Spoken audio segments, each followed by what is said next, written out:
Baik, a'udzubillahi minasyaitonirrajim. Bismillahirrahmanirrahim. Assalamualaikum warahmatullahi wabarakatuh. Alhamdulillahirabbil alamin. Assalatu wassalamu ala asrafil anbiya'i wal mursalin wa ala alihi wa ashabihi wa man tabi'ahum bi ihsanin ila yaumiddin, amma ba'd. Alhamdulillah, segala puji syukur kita panjatkan hanya kepada Allah Subhanahu wa taala atas segala nikmat-nikmat yang senantiasa diberikan kita kepada sebagai hamba-hambanya.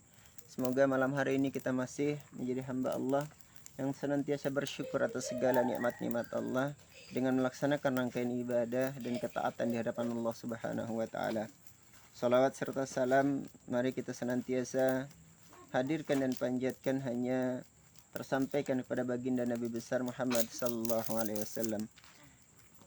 Anak-anakku sekalian, alhamdulillah sesuai dengan apa yang kita ikhtiarkan, malam hari ini kita berada di luar ruangan sebagai bentuk kita mencoba belajar dengan cara-cara yang baik, insya Allah menemukan kesegaran karena mungkin kebiasaan dan rutinitas kita yang senantiasa berada di dalam ruangan.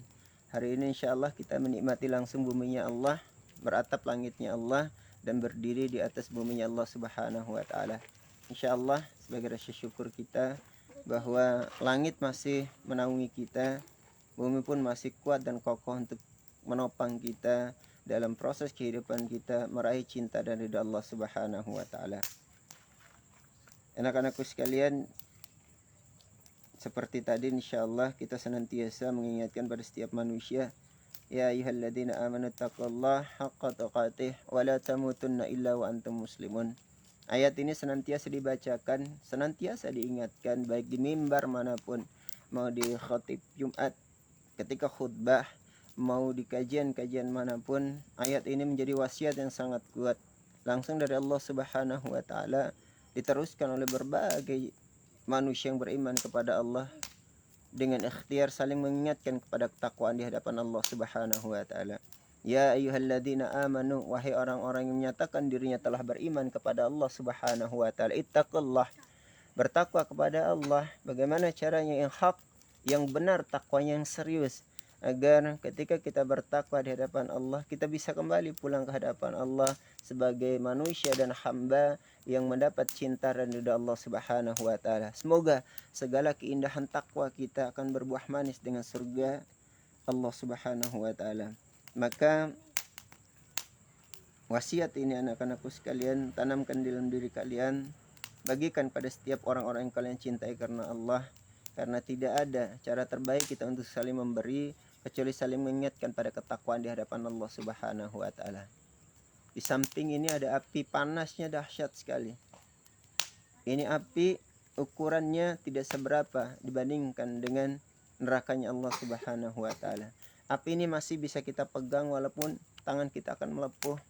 Tapi nerakanya Allah Subhanahu wa taala yang paling ringan itu adalah ketika diletakkan satu bara api di bawah telapak kaki kita. Satu bara api neraka itu akan mendidihkan sampai otak kita yang paling dalam. Nggak seberapa apinya, api yang sekarang ada di samping kita.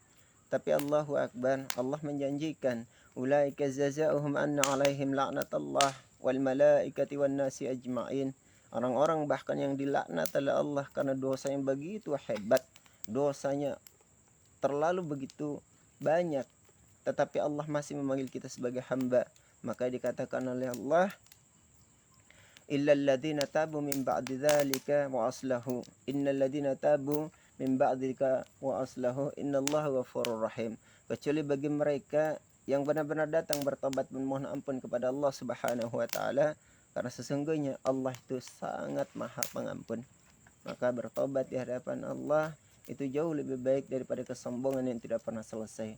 Makanya ada kaidah ulama, kalau kita tidak mampu bersaing dengan orang-orang soleh meraih ketaatan, maka bersainglah dengan ahli maksiat untuk meraih taubat di hadapan Allah Subhanahu wa taala. Kenapa tiap hari Pak Ustaz senantiasa ingatkan salat?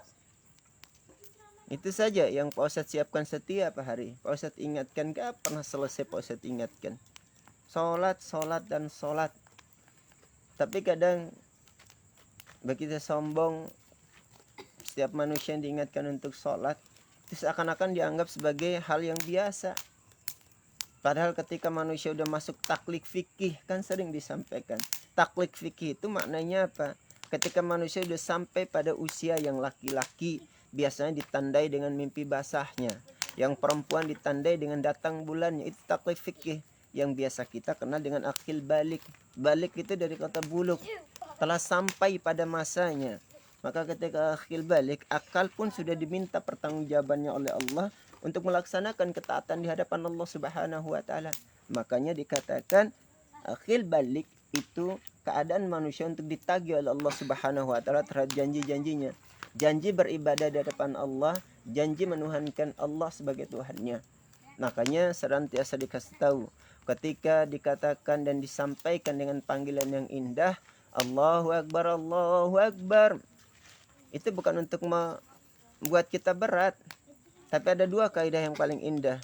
Ketika Allah memanggil kita dengan suara adzan yang begitu indah, Allahu Akbar, Allahu Akbar, sampai dengan la ilaha illallah.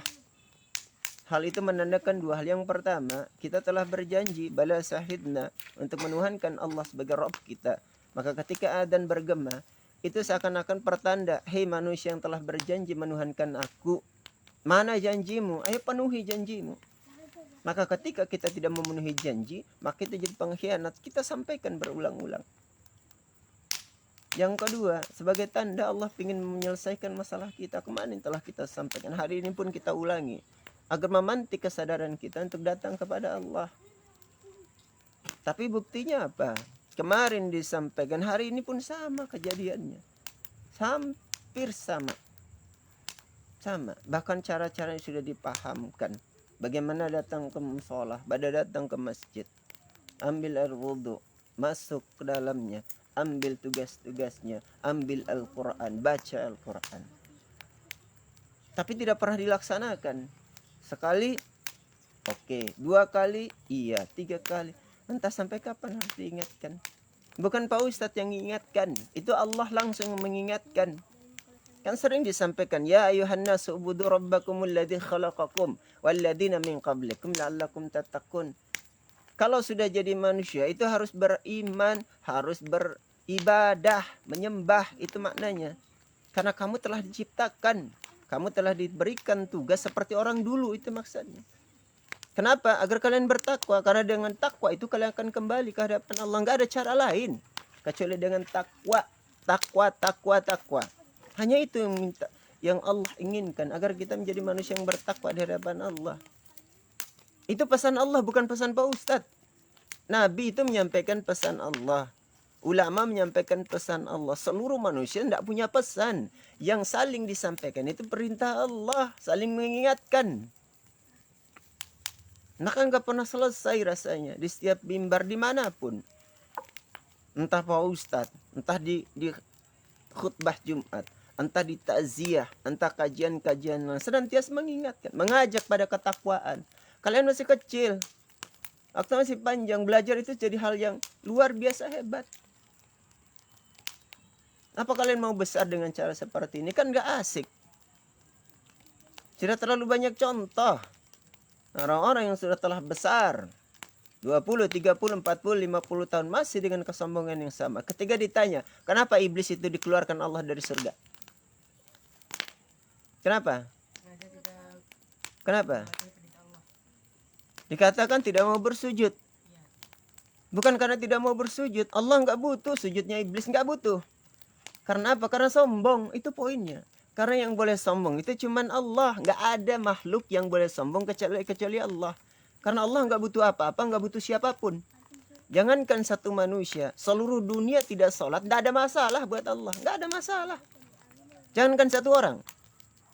Dan jangankan satu orang pun yang sholat, seluruh dunia sholat pun nggak akan menaikkan level Allah. Sama, Allah tetap azza wa jalla yang paling tinggi dan maha segala-galanya. Nggak butuh kita. Kenapa kita disuruh sholat tadi? Untuk kita, agar kita kembali pulang tidak malang. Nah itu poinnya. Maka dituntut. Tiap hari kalian dituntut, dipecut, diberikan kekerasan dengan batas-batas kewajaran. Agar kalian sadar, syahadat, langit telah menjadi saksi asyhadu an la ilaha illallah, dan bumi pun menjadi saksi kita wa asyhadu anna Muhammadar Rasulullah. Maka buktikan itu. Tadi kita baca, qul in kuntum tuhibunallah. Hai manusia yang mengatakan cinta kepada Allah, ayo buktikan. Bagaimana caranya? Fattabi'uni. Ikuti aku, kata Nabi. Wa yaghfir lakum dzunubakum. Kalau sudah ikuti aku, maka cinta Allah akan jatuh dengan cara mengampuni dosa-dosanya. Wallahu ghafurur rahim. Karena Allah Maha Pengampun. Maka ketika cinta itu turun kepada setiap manusia, diberikan ujian. Untuk apa? Untuk terangkat dosa-dosanya. Karena cinta yang paling indah itu bukan mobil, bukan harta, bukan dunia. Cinta yang paling indah itu adalah ampunan Allah. Itu yang kita kejar. Karena manusia itu penuh dengan dosa. Maka cara satu-satunya istighfar, baik dengan lisan maupun dengan perbuatan. Dengan lisan bagaimana? Astaghfirullahaladzim. Dengan perbuatan sujud. Nah, itu maknanya. Jangan coba sombong. Nggak akan ada gunanya. Makanya kemarin pun kita baca. Kemarin pun terus kita ulang. Innal ladzina kafaru bi ayatina saufa nuslihim nara. Orang-orang yang ingkar kepada ayat-ayat kami akan kami masukkan dalam neraka seperti kami celupkan, seperti buat cah celup. Masuk, angkat, begitu terus berulang-ulang. Dan ada satu kaidah mengatakan bahwa kulit manusia nanti akan ditebalkan sampai 7 kali lipat oleh Allah. Agar merasakan pedihnya siksa itu lebih merasakan pedih. Karena bagian perasa sakit itu kulit. Bukan daging, kulit. Maka ditebalkan kulitnya agar merasakan pedih yang teramat sangat. Itu poinnya. Maka jangan ambil jalan itu. Anda bermasalah. Nah, itu poinnya. Maka hari ini insya Allah kita akan belajar untuk memahami kebesaran Allah. Inna fi khalqis samawati wal ardi wa ikhtilafil laili wan nahari la ayatil liulil albab. Sesungguhnya di antara penciptaan langit dan bumi terdapat tanda kekuasaan Allah bagi orang-orang yang mau berfikir, orang-orang masih punya akal. Bagaimana caranya kita berakal? Alladzina yadhkurunallaha, senantiasa ingat Allah, berzikir kepada Allah. Itu tanda akal kita masih jalan, akal kita masih sehat. Kalau tidak mematuhi kaidah ini, akalmu bermasalah. Jika tidak diberikan akal, akal itu aqala, sesuatu yang mengikat. Ikatan kuat, maka berikan makanan yang hebat. Apa makanannya akal kemarin? Apa makanannya akal? Ilmu makanannya. Maka ini pemberian nutrisi terhadap akal kalian belajar tiap hari. Agar akal kalian bekerja. Dan akal setiap manusia bekerja. Ukuran akalnya sehat, itu alladzina yadhkurunallah. Senantiasa berzikir dan ingat Allah. Qiyaman, qu'udan, wa ala dunubikum. Wa ala dunubihim. Wa yatafakkaruna fi khalqis samawati wal ard. Nah, itu poinnya. Zikir, ingat, dekat dengan Allah. Kan telah dijelaskan. Salat, zikir, doa, zikir, baca Al-Quran, zikir, hafal Al-Quran, zikir. Istighfar, zikir. Salat, zikir, Quran surah 20 ayat 14-nya. Apa lagi? Baca Al-Quran, zikir, Quran surah 15 ayat ke-9-nya. Hafal Al-Quran, zikir, Quran surah 54 ayat 17, 22, 32, 42-nya. Lengkap. Seluruh aktivitas yang mendekatkan dengan Allah itu zikir. Quran surah 190, 191-nya surah ketiga. Surah ketiga ya 190, 191-nya lengkap. Petunjuk diberikan, kita tinggal jalankan. Caranya gimana? Khalis, ikhlas. Karena Allah Subhanahu wa taala. Maka semoga malam hari ini dengan langit langsung di atas kepala kita, kita berpikir benar-benar Allah memiliki kebesaran yang tanpa batas. Ya. Kebesaran yang luar biasa untuk kita pahami, untuk kita cari cara untuk benar-benar merasa dekat dengan Allah. Dan malam hari ini insya Allah kalian siapkan seluruh yang perlu kalian siapkan agar malam hari ini kita benar-benar